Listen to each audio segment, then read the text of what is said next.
I know you have been in this situation where you're speaking with someone and you're feeling good, you're feeling confident, you're saying all the right things, and then all of a sudden, you look at them in the eyes. You have x ray vision focus, you see through their brain, and you just see 20 Chrome tabs open, all trying to play YouTube, but everything is just uploading. They have no idea what you're talking about. At some point, you lost them, and they are in the Sahara Desert alone without any water. They have nowhere to go, no map, no nothing. This used to be me for most of my life. I used to speak, and people didn't really understand what I was saying, and people wouldn't listen to me. And the problem for you right now, because I know you, I've been in the same boat. It's not that you're not smart, it's not that you're not funny, it's not that you don't have the stories and the life experience that would be interesting to listen to, but it's that you don't have the tools. You don't have the techniques on how to make people listen to you. But, ladies and gentlemen, that changes today. Because, you boy, I've done some digging. I've climbed the tree of knowledge. I found the golden goose. 3 people have died trying to find this knowledge, the golden nuggets that I will share with you today. Because I represent the 3 psychological tricks that will make people listen to you. And today is the day when you start taking those goddamn notes. And the first point is leading with credibility. Let me just take a sip of water before I drop these banger nuggets. Credibility, why is that so important? Well, if you've ever worked in sales, you will know exactly what I'm talking about. If the customer doesn't trust you, no sale will take place. Trust and being credible are the fundamental pillars of any transaction. This goes for sales, but it also goes for your ideas. It doesn't matter if you tell the best stories, you have the best ideas. If you don't have the credibility and no one really trusts you, yeah, they will zone out. They will start thinking about what to have for dinner. And if you think about it, why do we pay so much attention to the experts in today's society? It's always we humans always want to outsource the thinking to the experts. We always want to listen to, yeah, I'm the authority in this field. Yeah, I'm a doctor of 20 years. We always want to listen to the experts and to the authorities, like naturally at least. You can develop some critical thinking, and I highly suggest you do. But most people will always just go to the authorities, who's the expert in the field, and outsource all their critical thinking to that.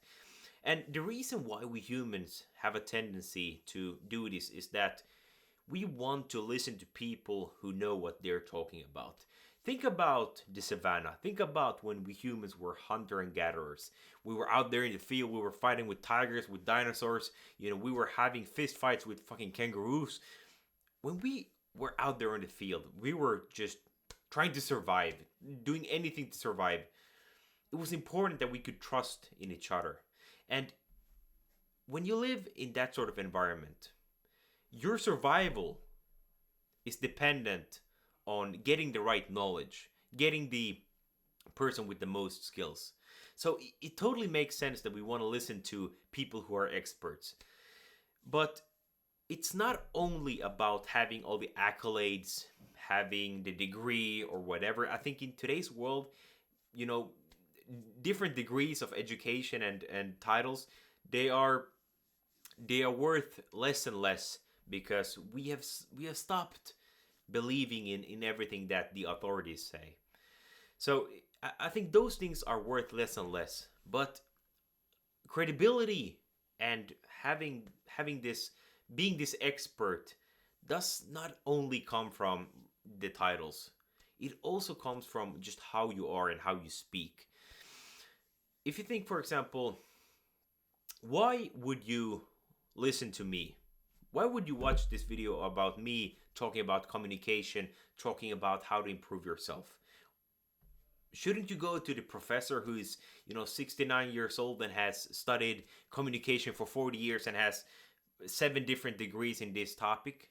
Shouldn't you listen to him? Shouldn't everyone just always listen to the top dogs? Well, no, because you can relate to me a lot more.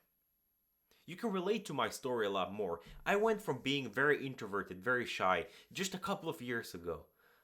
A couple of years ago. It's painful to think about, but I couldn't even hold eye contact with people for more than like 4 seconds.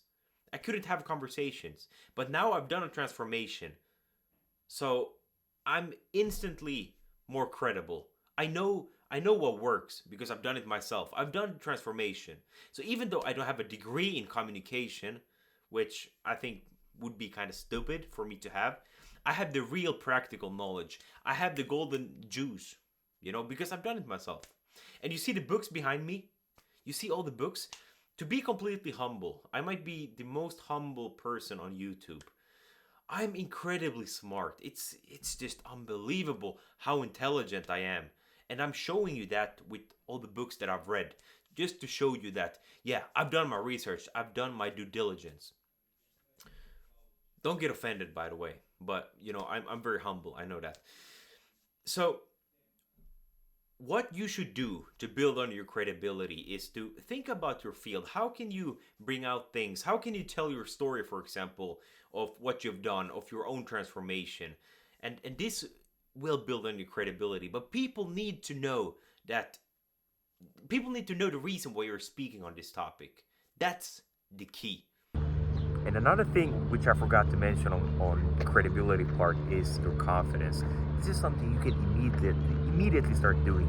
But if you really believe in what you're saying, you have full conviction in everything you say, people automatically see you as more competent and credible, because there has to be some reason that this one guy, he's so confident. He has to be telling the truth, because otherwise he couldn't have this sort of conviction. Just think about how different religions were born, or how Christianity or any other religion spread. It was solely through pure conviction. That was the only thing. Like, just think how hard it is to sell a religion. You should give up on your life, you should sacrifice for this and that. It's solely through conviction and being confident in everything you say. And the second step is to tap into human emotion. Here's the truth. We make decisions based on emotion, and we justify it with logic. Everyone in the Western world wants to think, oh, I'm so logical. I make all rational decisions. I'm a rational human being. But in reality, we are very emotional. We are emotional creatures, and most of your decisions are based on emotion. I don't remember who it was who said the quote. Let's pretend it was Einstein. I'll give you credits to Einstein. Someone can correct me later. But Einstein said that people will never remember the facts you said, but they will always remember the way you made them feel. And that's the thing. We don't remember all the facts or all the figures. We remember the moments, the storytelling, the emotions that the story or the things that you were saying made us feel. That's what we remember. So when you are speaking, use emotion. You don't want to be the teacher that everyone has had that spoke in a very monotone way, and we I'm just giving you the facts right now. It's very boring to listen to.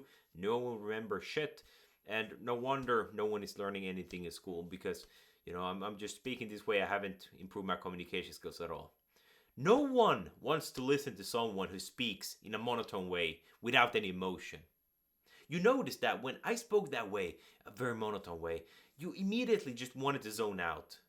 And if you're speaking this way right now, if you're not using emotion when you speak, you're not varying your sentences, your tonality, you're not speaking louder and then slower and then pausing.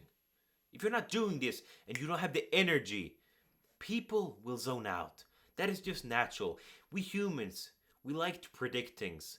And as soon as we can predict something, we zone out because we know it's safe. So the more unpredictable you can be with your speech, and the more emotions you can put in there, boom, boom, boom, emotion.